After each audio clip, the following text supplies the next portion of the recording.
So now let's see how we can work around with color map effect inside of HitFilm. So in order to apply the color map effect, first of all, you need to go around over here under effects right here.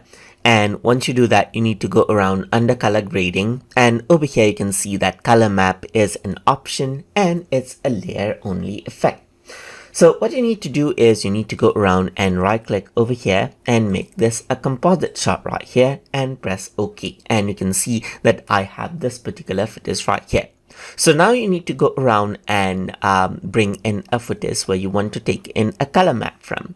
So let's say, for example, I'm just going to go around over here and bring in a footage right here. So let's say, for example, I'm going to go around and bring in this footage right here, just like this. Or what if it is right here for color map.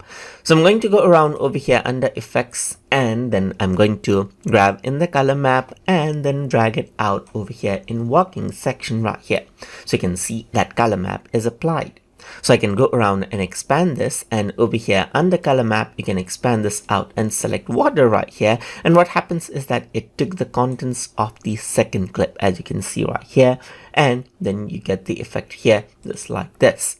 So this is the footage over here beneath it, and you can see that that is how the color map of this particular footage is applied over here.